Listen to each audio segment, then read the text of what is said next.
Assalamualaikum warahmatullahi wabarakatuh. Perkenalkan, nama saya Aman Zazidin Salma. Saya di sini akan menyampaikan tentang sejarah perkembangan kedudukan fatwa. Jadi secara umum, sejarah perkembangan fatwa itu dibagi menjadi 3 periode. Dibabakan menjadi 3 periode. Yang pertama itu periode formatif, yang kedua periode pelembagaan fatwa, yang terakhir adalah periode modern. Periode formulatif itu ya tentunya diawali ketika Nabi Muhammad masih hidup, di mana Nabi Muhammad di situ dianggap sebagai figur otoritatif yang memberikan fatwa, memberikan nasihat hukum, konsultasi hukum kepada umat. Di mana di situ ditemukan dua pola dialektika konsultasi hukum antara Nabi Muhammad dan umat pada masa itu yang mirip dengan pola fatwa yang kita sekarang kenal gitu. Yang pertama itu fatwa pola dialektika nasihat hukum yang dimulai dari wahyu.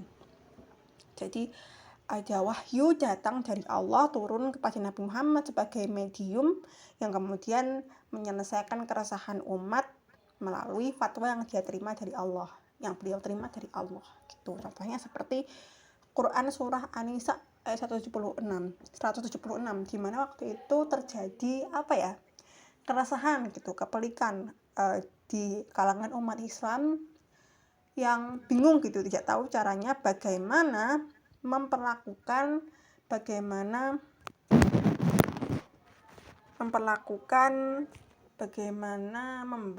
perlakuan yang adil kepada para gadis-gadis yang kehilangan kedua orang tuanya.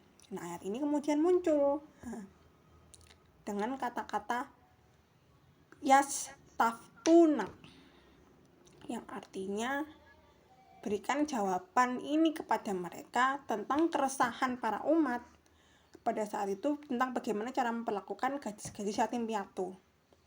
Ayat ini kemudian turun kepada Nabi Muhammad, dan Nabi Muhammad kemudian menjawab keresahan umat dengan wahyu tersebut, yakni tentang keresahan umat bagaimana memperlakukan para gadis-gadis yatim piatu. Nah, di pola kedua itu ada pola yang datangnya dari hadis. Jadi biasanya para sahabat itu datang kepada Rasulullah untuk bertanya tentang suatu hal yang kemudian langsung dijawab oleh Rasulullah tanpa ada pertimbangan khusus secara langsung daripada wahyu yang beliau terima. Contohnya itu tuh pernah ada sahabat yang bertanya kepada Rasulullah ketika Rasulullah sedang berdiri di mimbar. Dia bertanya, "Ya Rasulullah, bagaimana pendapat Anda tentang sholat malam?" Rasulullah menjawab, "Kerjakanlah 2 rakaat sekaligus, dan apabila salah seorang dari kamu mengetahui bahwa fajar sudah dekat, maka tambahkanlah 1 rakaat sehingga salatnya berjumlah ganjil." Gitu. Kemudian pada tahun 632 Nabi Muhammad kan wafat.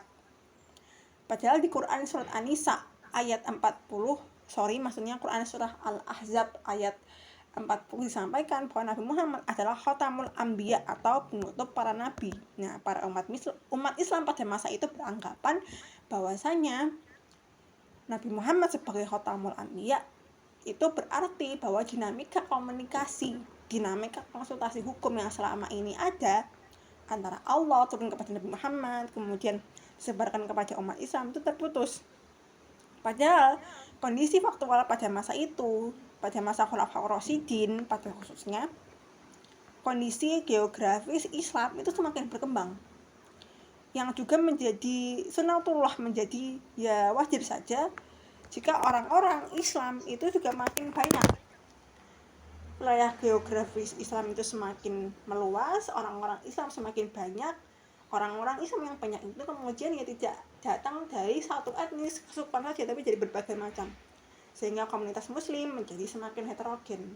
Akhirnya banyak masalah-masalah yang muncul yang belum ditemukan sebelumnya, belum pernah ada sebelumnya, sehingga ya pada akhirnya mereka memerlukan figur otoritatif untuk ditanyai, untuk dimintai fatwa, untuk dimintakan nasihat hukum kepadanya. Ya pada waktu itu ya akhirnya yang disebut sebagai otoritas pemberi fatwa ya para sahabat, orang-orang yang sempat ya, istilah bahasa Jawanya itu menangi Rasulullah. Nah, mereka akhirnya ketika menemukan suatu fenomena hukum baru ya mereka meminta para sahabat untuk memberikan nasihat hukum, memberikan fatwa, memberikan legal opinion, memberikan doktrin hukum. Nah, para sahabat ini kemudian mengkodifikasi bahan hukum ya menjadi suatu buku lah yang isinya ya bahan-bahan hukum yang kemudian dijadikan oleh para ulama setelahnya untuk melakukan praktik pemberian fatwa yang serupa. Nah, para ulama di masa setelahnya ini kira-kira mungkin di masa Kesultanan Utsmani ya Umayyah maksudnya, maaf, Kesultanan Umayyah ya kira-kira, itu menggunakan kodifikasi bahan hukum ini untuk berfatwa. Mereka menyebut diri mereka sebagai ulul amri atau orang yang paling berkuasa di antara kamu. Nah, sebagaimana di Quran surat An-Nisa ayat 63 sebagai bentuk legitimasi otoritas mereka dalam memberikan fatwa. Di masa ini ya tentunya mufti pemberi fatwa itu bekerja secara privat, bekerja secara independen tanpa ada campur tangan pemerintah di dalamnya, sehingga apabila kemudian muncul metode-metode fatwa atau kode etik berfatwa dan seperti apa sih sebetulnya yang disebut oleh mufti, siapa yang berhak untuk berfatwa, itu ya datangnya dari kalangan ulama itu sendiri. Dan bagaimana seorang dapat dikatakan mufti pada masa ini juga sederhana saja, yaitu ya mereka yang terpelajar, yang paham agama dan kesolehannya diakui, sebagaimana yang dikatakan oleh ulama Al-Wassohani dari Afrika Utara. Nah, kemudian sebagai pertanda ya, menandai kemajuan ijtihad Islam pada masa itu, akhirnya muncul mazhab-mazhab, muncul paradigma, kelompok paradigma yang berpikir dengan style ijtihadnya masing-masing dalam institusi mazhab-mazhab ini ya, dimana para pengikut mazhab-mazhab ini tuh membuat suatu buku yang mirip seperti buku manifesto gitu loh. Jadi di dalamnya itu isinya ya sejarah mazhab itu, bagaimana berdirinya, siapa saja tokoh-tokohnya, bagaimana sanad keilmuannya, buku-buku apa yang digunakan dalam ijtihad mereka, dan proyek-proyek hukumnya itu apa saja, kira-kira seperti itu. Nah, di masa ini juga akhirnya muncul beberapa orang dengan buku mereka yang isinya adalah kodifikasi daripada fatwa-fatwa ulama-ulama permazhaban ini. Ini salah satunya itu yang paling awal itu ada Abu Laid Al-Samarkandi dengan kitab An-Nawazil. Itu dimana dalamnya itu ada kumpulan fatwa-fatwa ulama-ulama mazhab Hanafi. Nah, setelah itu di wilayah Andalusia, Afrika Utara, itu muncul beberapa buku kodifikasi fatwa dari ulama-ulama mazhab Malikiyah. Jadi yang paling terkenal, paling utama yaitu kitab An-Nawazil dari Ibnu Sahl menulisnya, terus kitab Fatawa Ibnu Rushd yaitu kumpulan fatwa Ibnu Rushd, dan kitab Al-Mi'yar dari Ahmad Huda Al-Wansorisi. Tuh. Kemudian ada masa transisi di sini. Ada masa akhir daripada masa awal-awal mufti, di mana mufti kan berkembang secara individu, berkembang secara independen. Pada masa ini ada masa transisi antara mufti yang independen menjadi mufti yang dilembagakan, diinstitutionalize, di mana ada campur tangan pemerintah di dalamnya. Masa transisi ini ditandai dengan mufti itu menjadi bagian yang cukup penting dalam proses litigasi, di mana beberapa qadhi itu biasanya dalam permasalahan yang pelik, unik, baru maupun sensitif itu meminta doktrin hukum namanya kepada seorang mufti. Tapi waktu itu ya tidak official dalam suatu lembaga. Nah, kemudian pada abad-abad selanjutnya, terutama di barat laut Afrika, di semenanjung Iberia sekarang Maroko, di situ ya mazhab yang dianut sebagian besar orang-orang ya Maliki sepertinya. Di situ itu muncul kelembagaan fatwa yang memang dilembagakan oleh pemerintah dengan campur tangan pemerintah dalam peraturan-peraturan kode etik di dalamnya itu waktu itu ya disebut dengan Majelis Syuro. Nah, di mana mufti itu dilembagakan menjadi seperti dewan pertimbangan agung gitu loh untuk seorang qadhi dalam menyelesaikan suatu masalah. Jadi ada struktur yang kompleks di situ, di mana ketika qadhi mengadili suatu permasalahan, mereka wajib untuk meminta fatwa, meminta legal opinion, meminta doktrin hukum dari para mufti sebagai ahli hukum dalam kelembagaan Majelis Syuro tersebut. Kemudian di masa selanjutnya di Turki Utsmani tepatnya ada juga pelembagaan fatwa yang langsung dibentuk oleh pemerintah. Kelembagaan tersebut disebut Syukhul Islam yang dipimpin oleh seorang Fatwa Amini. Di sini malah jauh lebih otoritatif ya. Syukhul Islam itu jauh lebih otoritatif daripada Majelis Syuro di Maroko tadi. Di mana tidak lagi qadhi saja yang bergantung kepada fatwa para mufti di Syukhul Islam, tetapi juga bahkan sultan.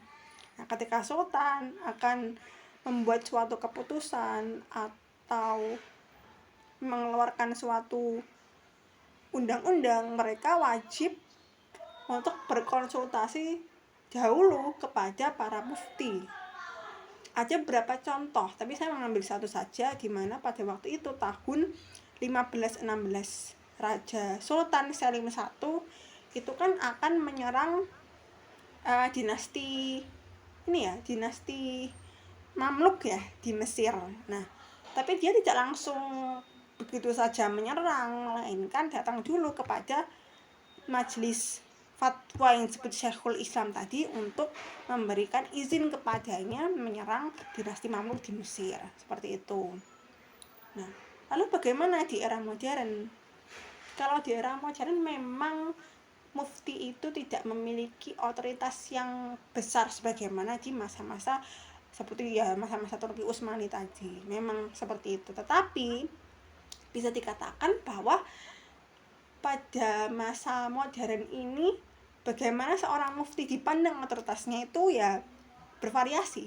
Nah, dalam negara-negara yang menggunakan Islam dalam konstitusinya seperti Arab Saudi, Malaysia, Lebanon, peran mufti ya tentu sangat integral, karena pemerintah ketika akan mengeluarkan suatu hukum, undang-undang ya akan berkonsultasi terlebih dahulu kepada mufti yang ditunjuk oleh pemerintah Kesultanan Islam.